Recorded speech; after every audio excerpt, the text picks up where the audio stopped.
Hi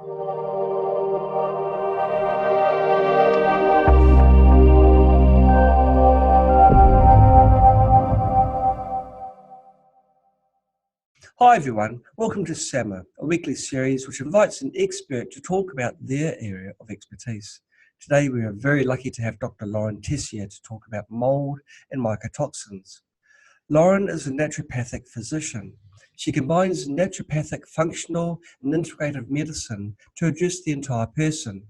She is a shoemaker certified physician specializing in the treatment of chronic inflammatory response syndrome, also known as CIRS, which results from exposure to water-damaged buildings. Her practice is dedicated to helping those suffering with mold, biotoxin, and mycotoxins associated illnesses resulting from water-damaged buildings. So welcome to our show, Lauren. It's fantastic to have you with us. Thank you for having me, John, and hello, everyone. Okay, well, I'm going to go right to the heart of it, Lauren, and ask you, why did you decide to specialize in molds? Why did you gravitate towards molds? That's a great question. So, first of all, it's quite ubiquitous. It's everywhere, and it's something that's a very important impact on health that goes overseen. The kind of additive portion to it is after I, got out of school, fresh-faced, ended up in a small town, Vermont, where, You're still fresh. Thank you. Where there was quite a few people who were sick, coming in with horrible brain fog and fatigue, and everything that I was trying from a naturopathic perspective really wasn't, making a really big change. So, when you finally ask someone about what's happening in your home, and we noticed that there was all this mold remediation that had come after a flood that we had in 2011. Yes. So, coming into a space where people are, profoundly impacted was another thing. And then I have a family history of a deeply loved one, an uncle of mine, who had passed from a pretty rare and severe autoimmune condition. Yes. And in being, a young adolescent and, helping my family kind of sort through his things and, get his home prepared while he was in the hospital, something that always stuck out was that he lived in a moldy space. And it was just something that never left my side and was always kind of there. And as the years marched on, Wegener's granulomatosis, which is what he had, is always kind of in the back of my head. And then as I learned more and more about mold, just the connection with the dysregulated immune system and the profound impacts that mold can have on the immune system and autoimmunity, it just, came together in my head. And it's just something that I believe there's a connection there of some sort. And I'm not saying it's a causation, but it's been my driving step forward, because I see so many people come into the practice with what I call a nondescript autoimmunity. Yes. And if I can help people resolve that and not have to go that path of autoimmunity out of control and lose a loved one, that is my goal. So there's like a threefold branch of why I do what I do. I'm picking that you're quite an empathetic sort of person. You've got a great deal of feeling for other people. I see the sign behind you: no frowning, hugs, smiles, and what's that word behind the smiley face? Warm, fuzzy feelings are allowed. And it's being hidden by the Mr. Happy smiley face. So that's beautiful. Well, you're actually living what that sign is saying, because you're wanting to give sort of health to people and help people. You're quite compassionate. Actually, it's very, very early in the SAM. We've already had our first question. It's from Susie Smith. Susie is a wonderful person. She lives in America, in Florida area sort of thing. my geography is terrible, but Susie is a fantastic person. Anyway, we digress. She's a friend of ours. She asked the question: can you introduce some remedies and diet to remove mold illness? Okay, your uncle unfortunately passed away, but with what you've learned since then, would you do something differently now to help him possibly overcome the illness? Yeah, so the first step for really anyone who's navigating mold exposure and mold illness, and Susie, you can go through all the remedies that you want, but the reality is if you have a continued exposure, you are only going to improve so much, if at all. And so it really comes down to how full your toxic cup is, Yes. how much is there that you're continually being exposed to that your body might not be able to keep up with getting out. Your body is so good at detoxing, and sure, we need more support depending on who we are and our genetics and that kind of stuff. But the biggest backstone to getting better is really avoiding exposure. And for some people, that might look like remediation of their home. For some people, if you're lucky enough to rent, and I do say lucky enough to rent, that means moving potentially from your home. And then there are other folks who own their home, and unfortunately that gets to be costly remediation. So the backbone really for treatment for anyone is really avoidance of exposure first, and then we can talk about the remedies and the binders and the antioxidants after that. Right. So the first step is to get away from the antagonists, get away from the mold itself. Right. And then once you eliminate that, okay, once you have gone to a safe place, Mm-hmm. what would you do then to try and rid yourself of these poisonous spores? Well, I would definitely test the safe space to make sure that it was Yes. safe. You Right. know, that's definitely, you always want to ensure that for yourself. And we do that through something called the ERMI, which is a dust test, also known as the Environmental Relative Moldiness Index. So once you've, assured that some of the more common and more dangerous molds aren't in that space, then typically we start the discussion of putting people on a binder. Yes. And we start the discussion of using antioxidants like glutathione and these things. That's really the backbone for treatment, but the reality is a lot of people, when they're navigating mold illness, are far sicker than expected. And putting them on a binder right out of the gate can really upset their system.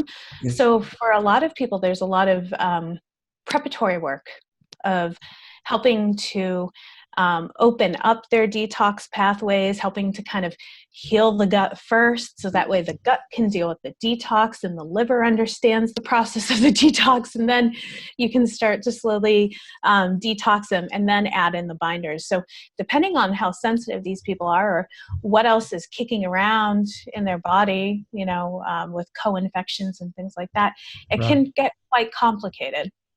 Yes. Yes. Is there anything that could actively kill any mold spores that are around That's, the body that's yeah, toxic to your body? yeah, that's a good question. So I'm a little bit more of a purist when it comes to this. I Yes. get very cautious and protective with regards to my clients with really big claims for, people will say, oh, spray this in the air and it kills Yes. mold, or Yes. we have to navigate that very cautiously. So when it comes to maybe things that are in your environment, first and foremost, we always want to physically remove visible mold, so through remediation. So for some folks, that might mean cutting out the piece of drywall that does have the mold growth on it. Yes. But when it comes to killing the spores in a space, I tend to err on the side of using some type of photochemical or photoelectric oxidation, like purifying unit.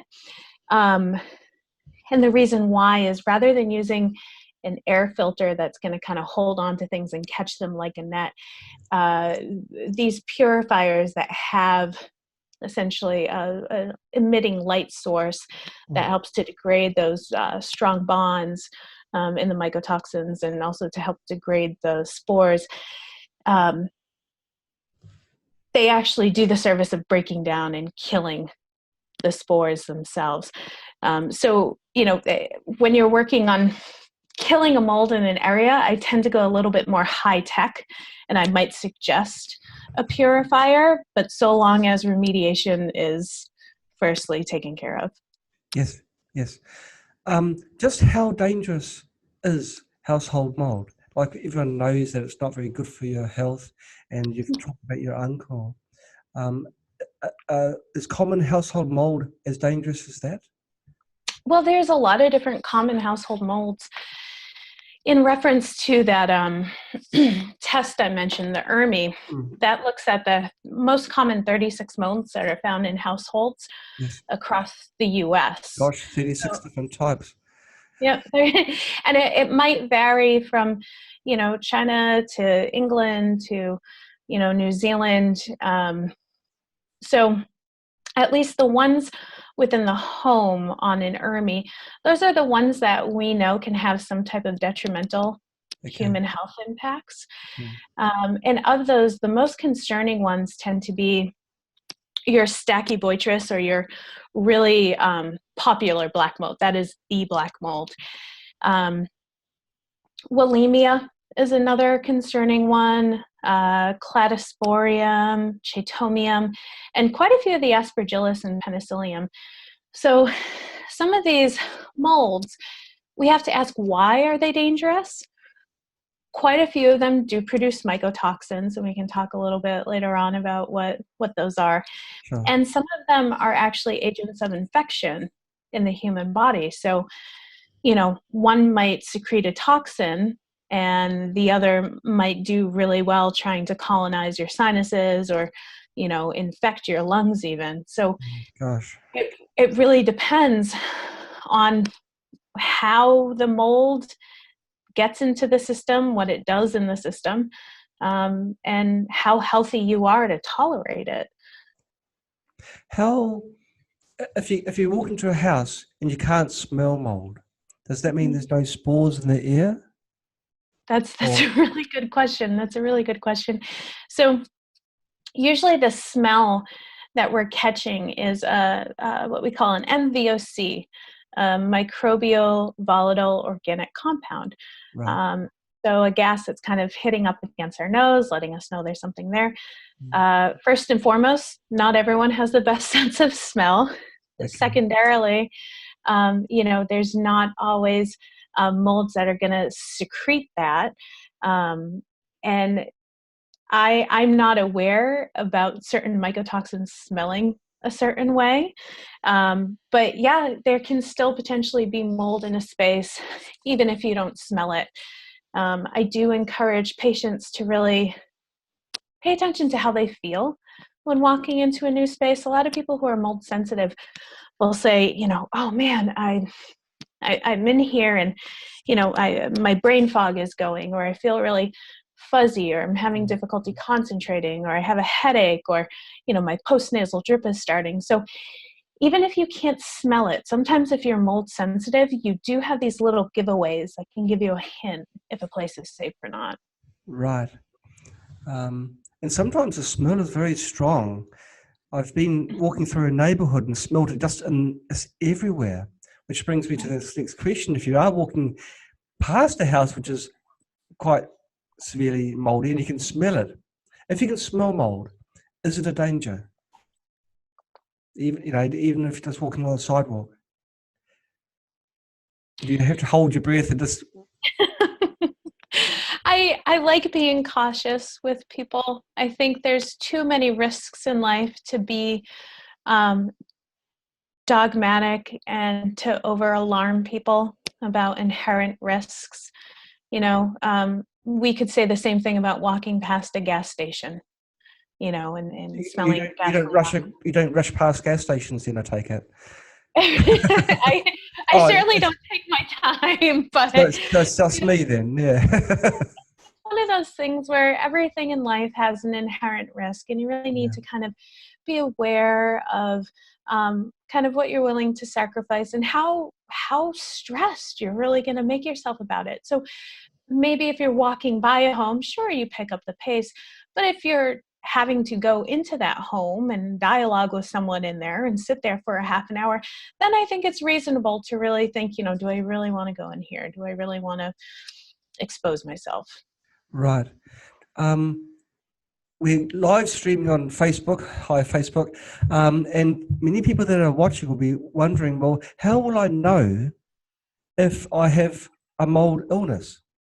If I've got mold in my environment, what are the signs in my body? You've already mentioned possibly a runny nose. Are there other signs that you can give us that will make people aware? So I encourage people to also think about the different ways that mold can affect our body. Yes. And based on that, we can understand what our symptoms might be. Okay. So kind of as a visual, or not as a visual, we have a thought of allergies, true Yes. allergies, which we say are IgE mediated. So it's a certain type of antibody in the immune system, a subclass E that kind of controls all of these allergies. That's a true allergy, and that's going to look like asthma, sneezing, dry eyes, kind of sinus pain. And then we have mycotoxicoses. So myco, mold, toxicoses, the process of becoming toxic. We have a toxic impact, which I find looks more kind of neurological, sometimes has some, unfortunately, more severe consequences to it. Then we have what we call chronic inflammatory response syndrome, which is kind of the inflammation fallout after a mold exposure. And then the final way that mold can really impact us is through an active infection, an active fungal infection in the body.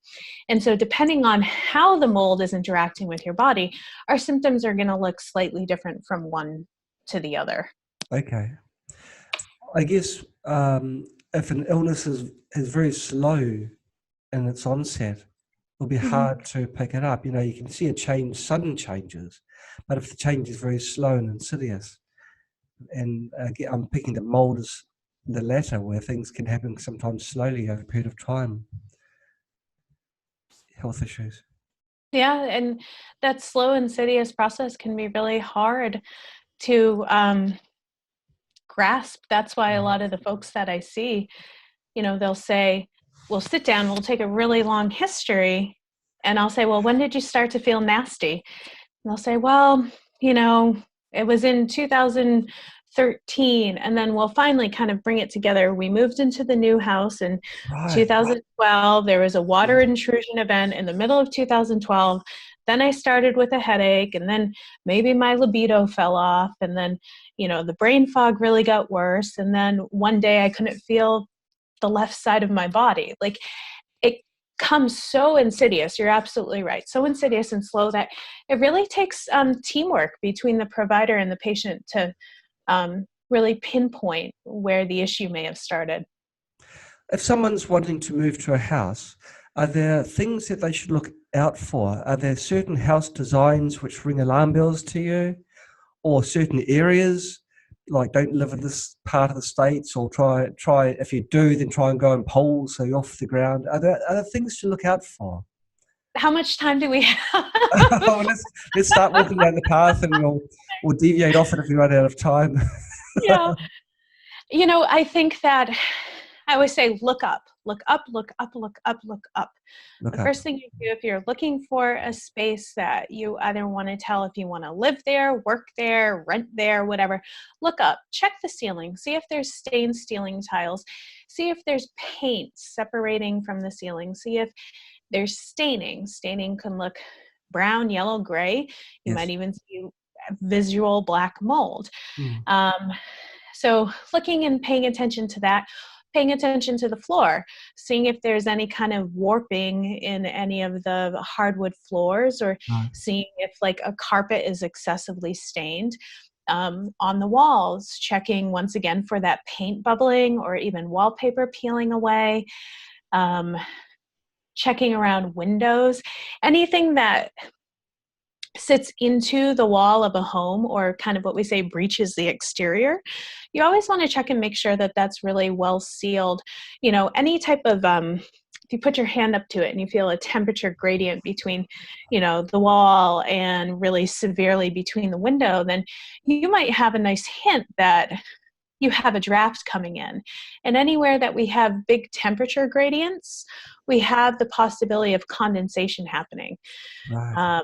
Yeah, so those are kind of the big ones for like in living spaces. When you're peeking in bathrooms and kitchens, always check under the cupboards, always look at the piping, see what's there, see if the toilet tank is really sweating. Because sometimes, what was that? You mean the outside of that tank? Right, the outside of the tank. Sometimes, at least where I am in New England, we have a lot of wells that, you know, they're dug wells that bring up water rather than being on like a main municipal system. Okay. And that water comes in really, really cold. And oftentimes in an older home, you don't heat the toilet water. And so you'll see essentially toilet tanks that sweat, and then they trap between the wall behind the toilet or sweat down into the floor. So I've seen some toilets be some big issues, as are vents in a bathroom. You always want to make sure that those vent properly to the exterior of the house. Yes. Let's see. The basements are always something to think of. Yes. Ideally, if someone is looking at a space and it's a crawl space, before you sign anything, before you agree to live there, you want to make sure that you can peek in that crawl space and see if it's well maintained. Crawl spaces in general should be really well sealed off with a nice heavy, I believe it's 6 mil plastic. It might be higher than that. I can't recall the number at this point. Because crawl spaces are just absolutely notorious for having their own little special ecosystem, collecting condensation, collecting standing water, not breathing. And then if we run our house ventilation through there, through a colder area, it's possible that we get condensation in our heating ducts and our venting. So if I had my way for people who are looking for a safer space, I would actually have them avoid crawl spaces. I would have them either lean more towards a full basement where they can really get in there and inspect and make sure it's well sealed, or run a dehumidifier, or run some type of active ventilation there, or opt for a slab, which is a slab foundation where it's just, you know, poured concrete that the house is built on. But even sorry, I was just going to say that even the slabs have got problems, haven't they? Because the concrete draws in the moisture from the ground. If they haven't sealed it off with some tar paper or some other. Right. And I think that that's the other thing is no house is going to be perfect. Okay. There'll be some that are pretty darn close, and others that are much, much further away from perfect than, you know, you'd like to believe. Roofing is another big one. If you have a nice pitched roof that just has, you know, one angle and two angles, that's great.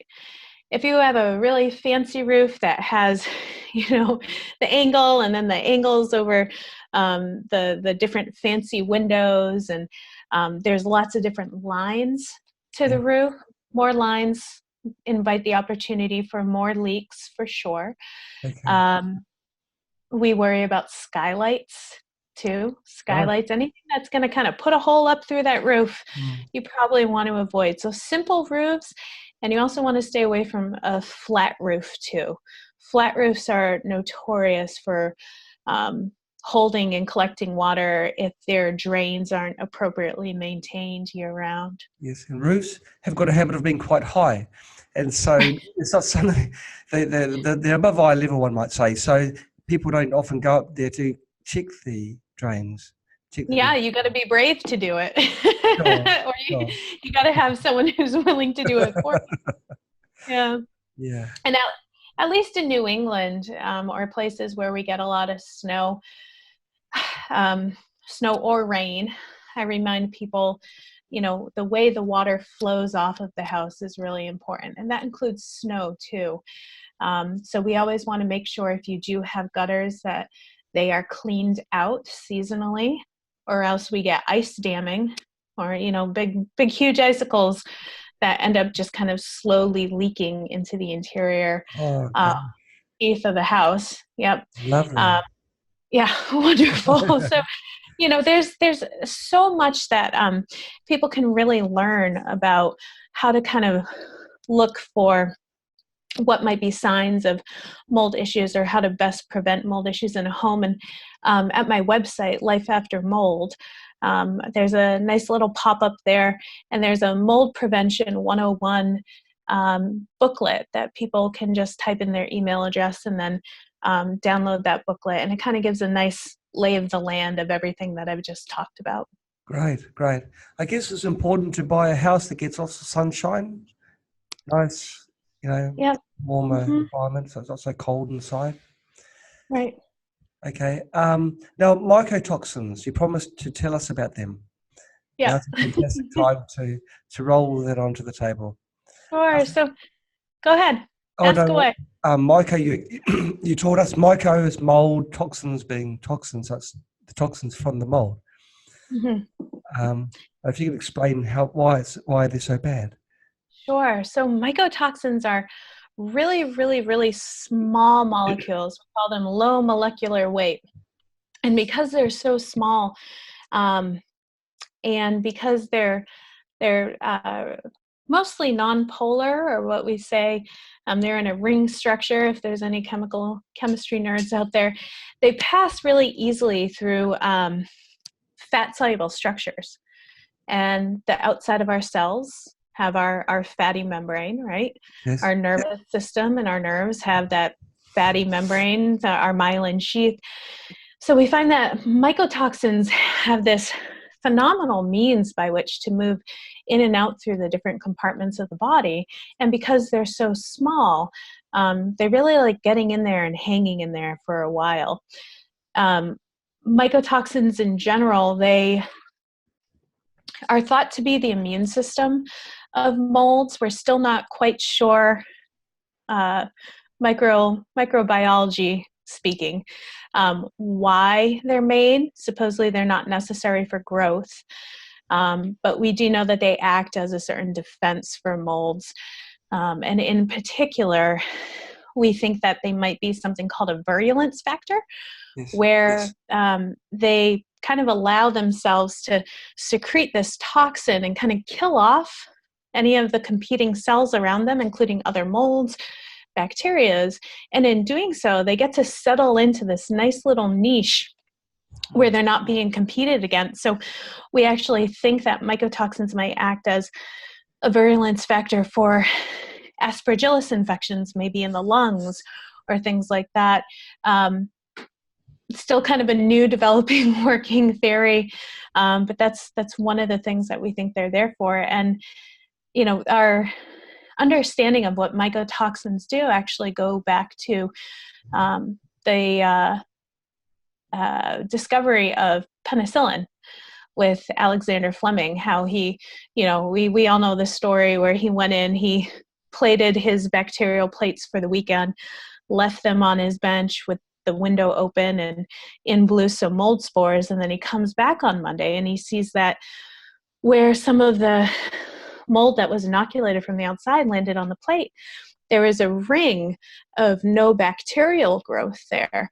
And that stuff that was secreted from the molds, actually, we identified now and we use widely on a day-to-day basis as penicillin. So with that being said, there's all of these different uses for mycotoxins, and we think of them as something dangerous and problematic to the system. But we do also need to understand that every sword has two edges, and we've made some wonderful medicines out of mycotoxins. We've made some, questionable medicines out of mycotoxins, like our statin drugs, our cholesterol drugs are mycotoxin based. Oh, But that's yeah, interesting. I never knew that. yeah, and there's a huge list of drugs that we source these things from. But in general, with mycotoxins, I think that on record, there's about 20,000 to 300,000 in theory, and that's a really big, wide amount that could be in existence. And then I think since 1983, about 3,200 had been identified. And then when we start to talk about human health and what walks into my office, or maybe some of your listeners, what concerns they have about mycotoxins, those health-oriented mycotoxins really start to distill down to maybe like 10 to 15 that are most commonly known. So we have this huge amount that might actually exist, but then we only have this working small number that we really pay mind to. Right. Well, you've described a little bit earlier the tests you can do for detecting mold. Are there tests you can use? It's a huge glass, by the way. You're expecting a long talk, weren't you? Is there a test you can do for mycotoxins in the body? Yes. And it also depends on what you're looking for. So in the US, there are two major tests, although I do believe that there's maybe one or two more in development for looking in the body. One in particular uses something called an Eliza method, which is where we take antibodies produced by the immune system, and we use them, depending on what mycotoxins they attach to identify the presence of mycotoxins in a tissue or in a urine sample. The other form of testing for mycotoxins that exists is something called liquid chromatography, where it's a long, involved process. I won't bore you. Long word as well. It just rolls off the tongue, doesn't it? And what that process is a little bit more specific, which I think some people really like and really value. Right. But it's like looking for a puzzle piece. If your puzzle piece is maybe a little different or a little changed because of the way it's been processed by the body, and now that it's excreted into the urine, I don't like using those liquid chromatography tests as much, because I find that it might miss certain mycotoxins that might have been changed by our detoxification processes, whereas the immune system one, the one that uses the antibodies, the Eliza method, there's a little bit more of kind of a forgiving means by which to identify. So because certain families of mycotoxins can look a certain way, but they might have one little difference structurally on them, they're still being identified by these antibodies. So I tend to really like the Eliza method. Different physicians might like the chromatography method. Some doctors even say draw them both. I think that finding a positivity on either one of these tests at least lets you know that there's an issue and it needs to be addressed. So, no matter the way that you want to order them, it's really up to you or your provider. Okay. Now, I want to talk about two common remedies, if you like, for molds. It's circulating around the internet. One of them is ozone treatment, basically shutting off all your windows, doors, keeping all your plants, cats, humanoids, everybody out. And you run this very powerful machine that fills the house with ozone. Yep. Now, how good is it in your opinion? Will it work? Will it make the house mold free? What I'm sort of seeding. Yeah. So, ozone. So we have mold, and then we have mycotoxins. Okay. Mold is our living cell that's secreting the mycotoxins, and mycotoxins are, that physical chemical. Right. Ozone is really great because it has the ability to go in and break up bonds. And living things have bonds in their chemical structures, at a very minute level. And then our mycotoxins have some pretty strong bonds that ozone also has the ability to degrade. So is there the potential use of using ozone to treat mold?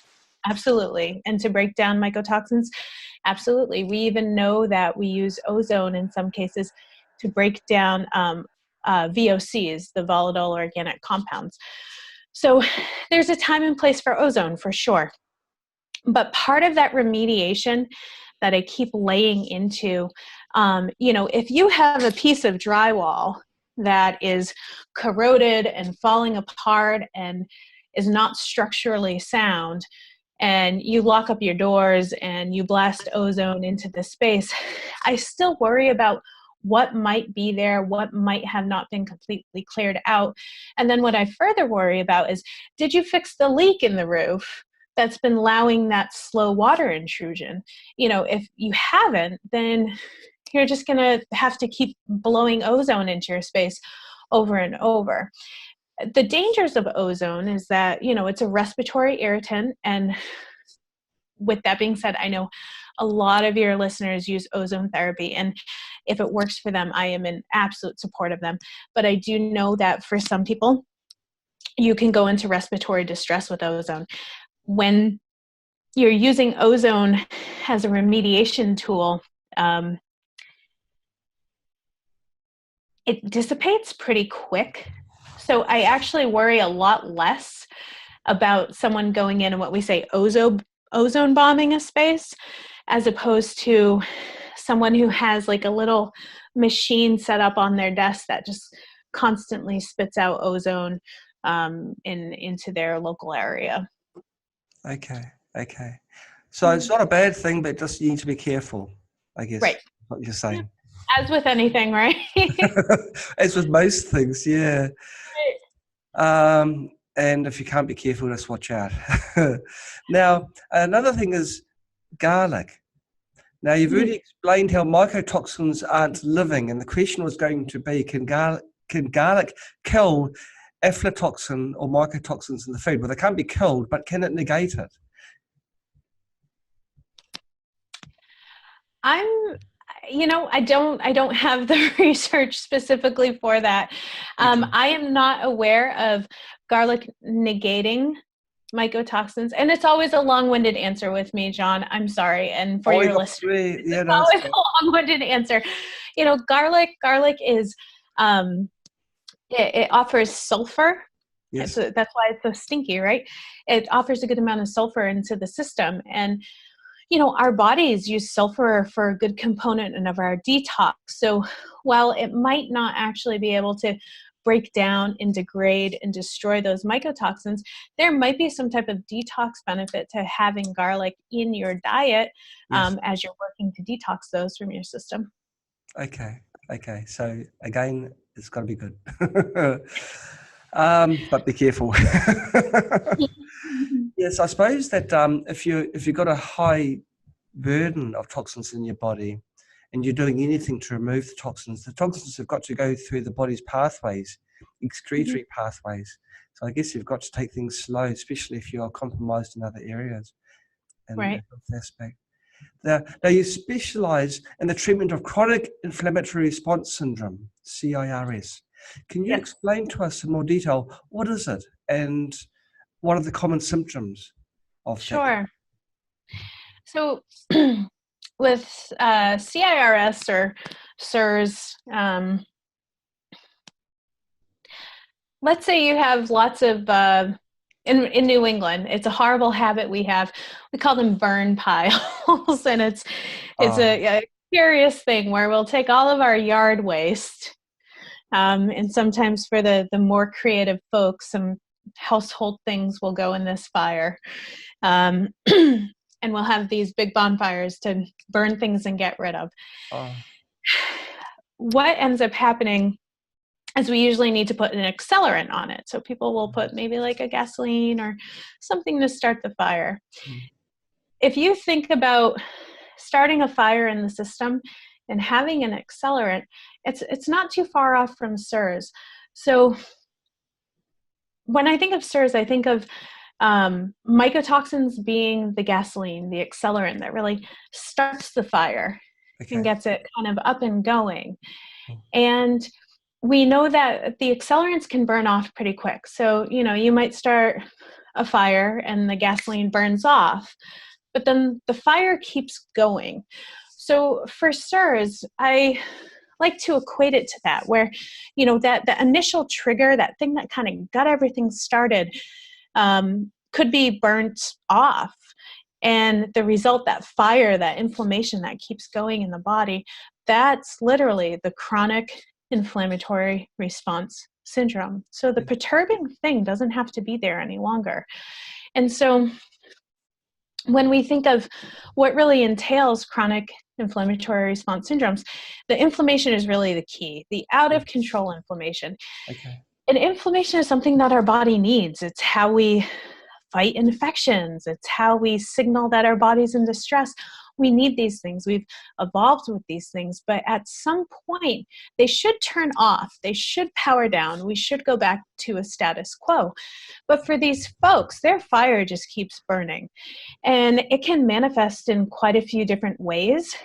And the problem is it can look like so many other things out there. It can look like so many other things. When folks come into me, the biggest signs of CIRS is typically fatigue, brain fog, cognitive complaints. And so some of these cognitive complaints is trouble learning new things, trouble recalling things, difficulty with word finding, like, oh, can you hand me the thing over there? Or you can't remember some of these words. And then it goes into some of the more neurological concerns of like tingling, shooting, stabbing pains. And then we go into GI stuff with maybe even diarrhea and constipation. And then, of course, we get the respiratory stuff of, congestion, cough.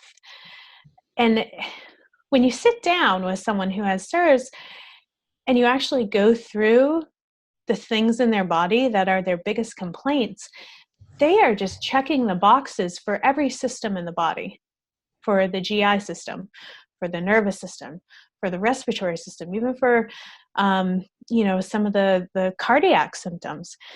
In fact, some of these folks really suffer from POTS, or the postural orthostatic syndrome, where, depending on if they're lying flat or standing up, their blood pressure changes and their heart rate changes. So these folks will typically go into a doctor's office and they'll say, I have this, and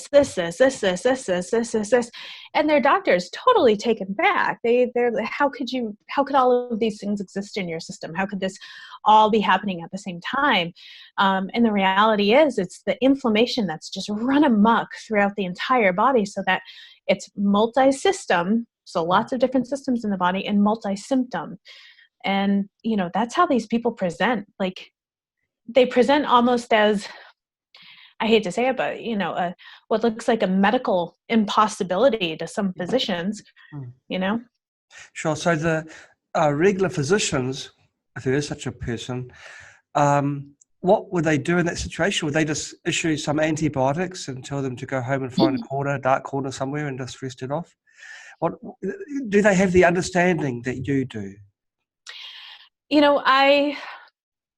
Some doctors will try to piecemeal it piece by piece and say, let's look at this symptom, let's look at this symptom, and they'll try to apply themselves and really work for the patient, which can't be frowned upon.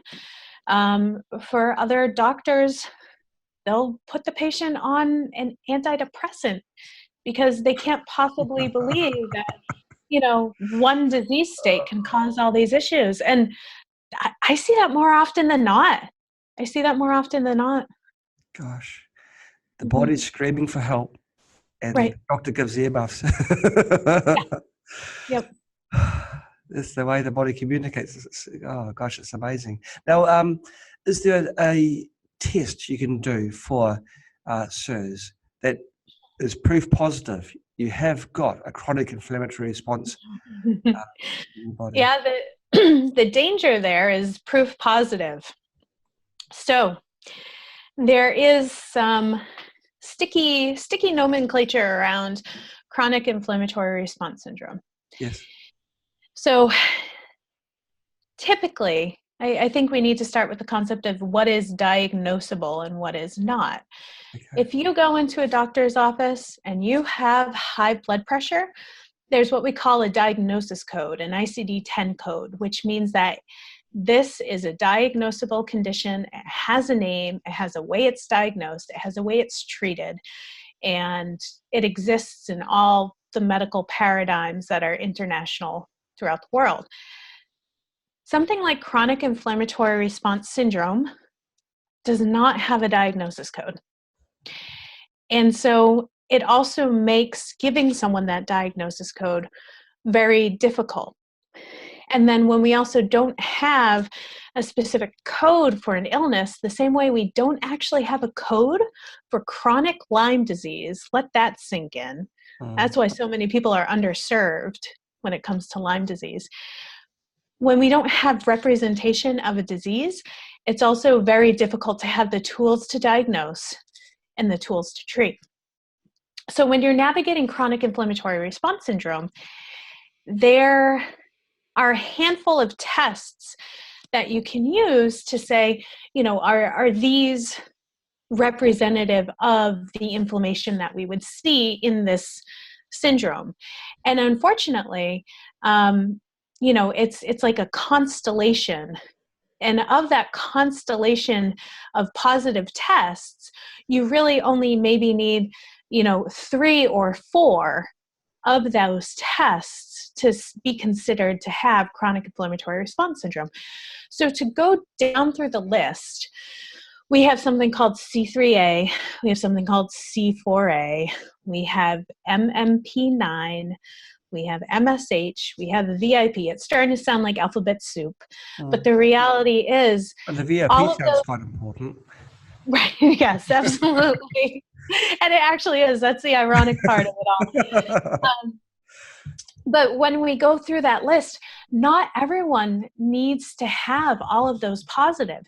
In fact, I have some chronic inflammatory response folks that don't have C3A and other ones that do, or some that don't have C4A elevations, but their TGF-beta is off the charts.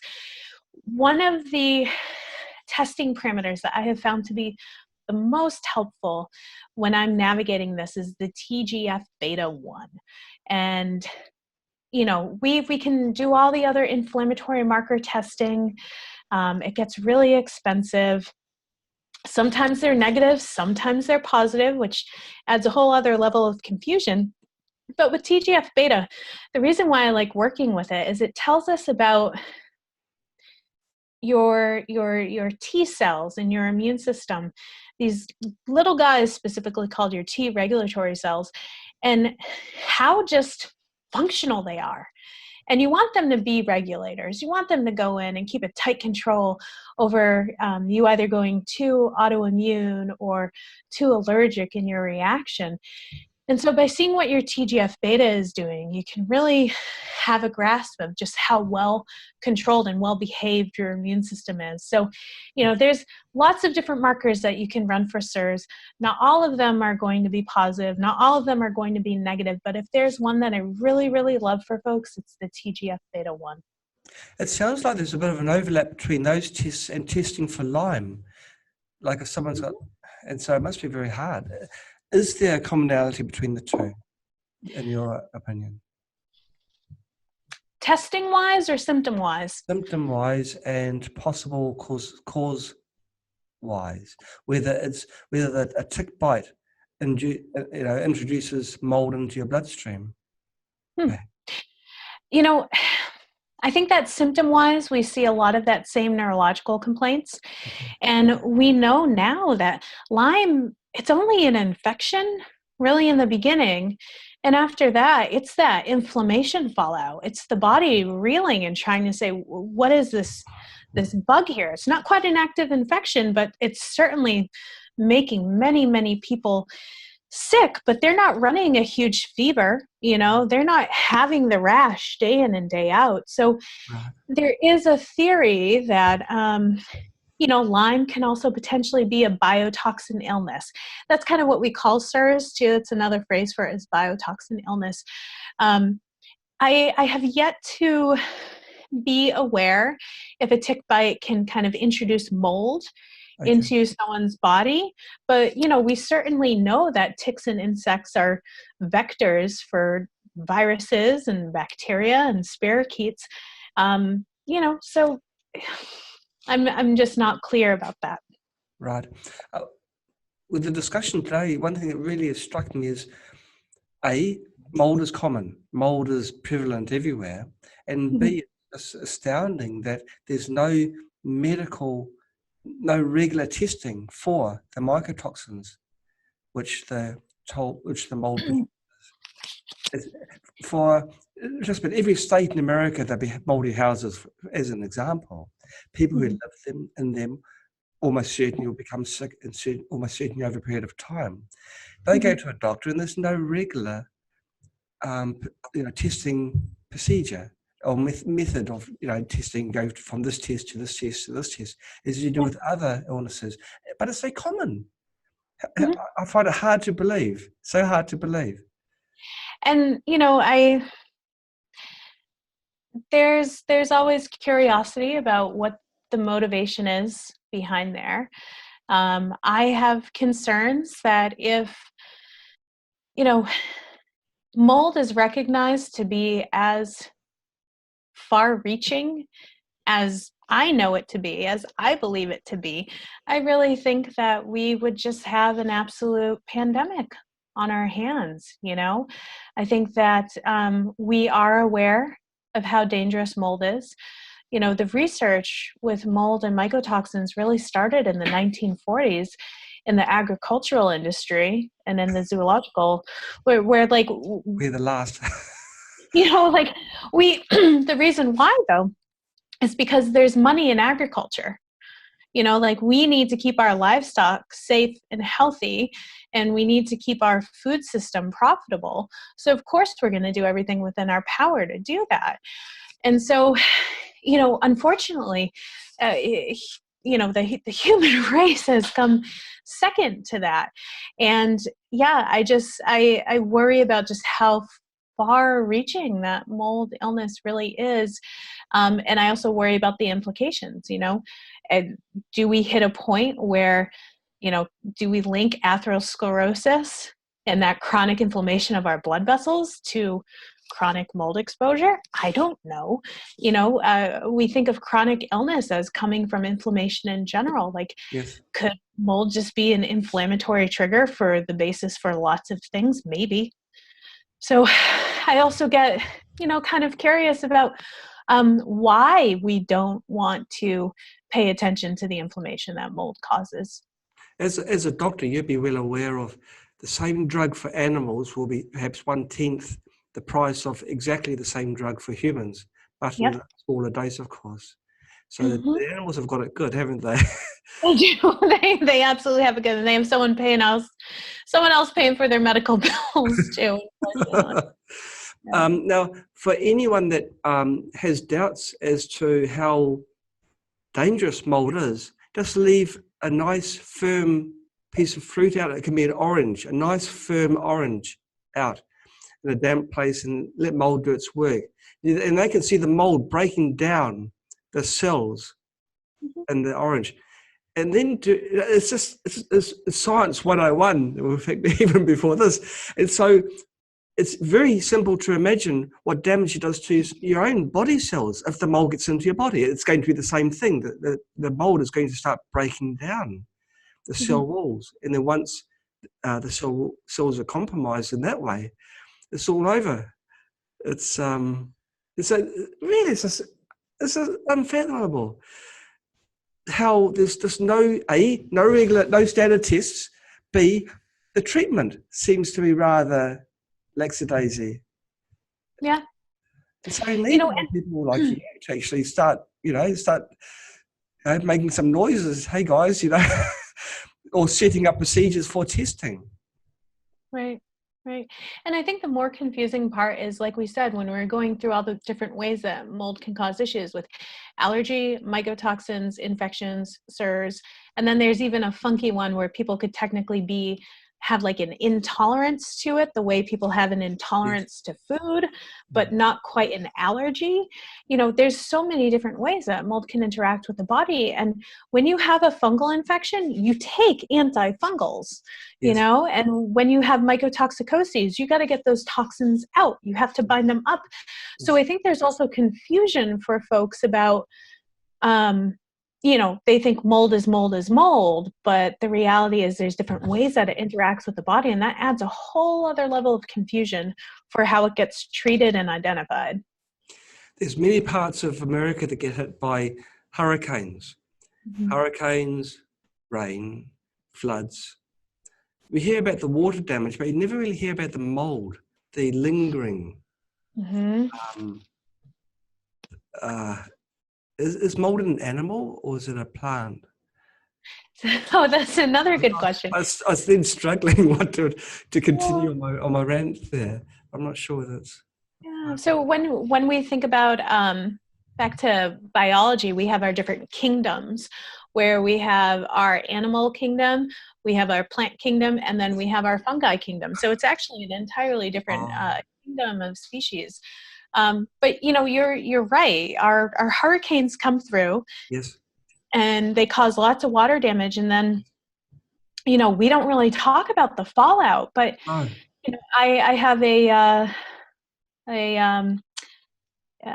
news alert set up to a relatively large and popular search engine that alerts me to whenever mold is in the news.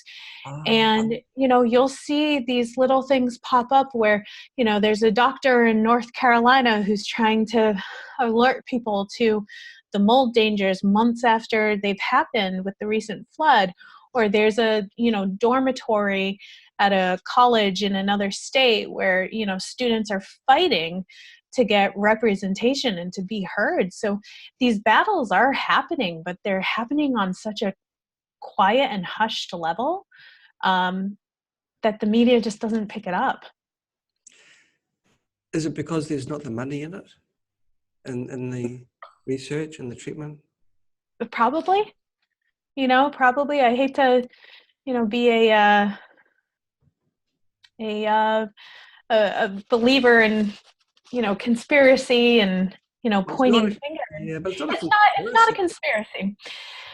But it's I mean, I think that honestly, if there were more money, or there was more of a drive, or more of a motivator, to You're right. We fix need more Laurens in the world. there's quite a few of us out there, and I don't know if you're aware, John. We recently, a few of the chronic inflammatory response doctors and I have come together to create a nonprofit called ICI, or the International Society for Environmentally Acquired Illness. We've come together to make a professional nonprofit group where we're working to educate more providers on this topic.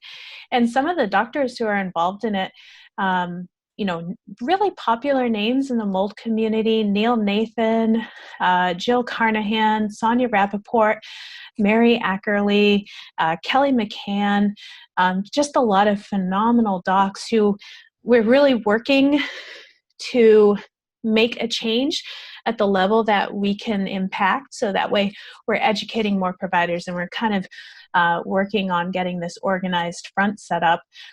We've been together for about 1 year, and we actually have our first conference coming up in May in Phoenix, Arizona. So we're very excited about that. Yes, you'll be meeting people face to face, and these people that we've been corresponding for weeks are in on email exchanges, and you'll be able to meet them and talk shop. Right. Yep, absolutely. What about the general public? Like that's for practitioners. Is it the public? Because what I'm seeing now is in today's world, for someone to really get well, they've got to become their own doctor. And so do people have resources as well that they can use? There is a part of the website that is frequently asked questions that we're working on kind of building out and offering that to folks.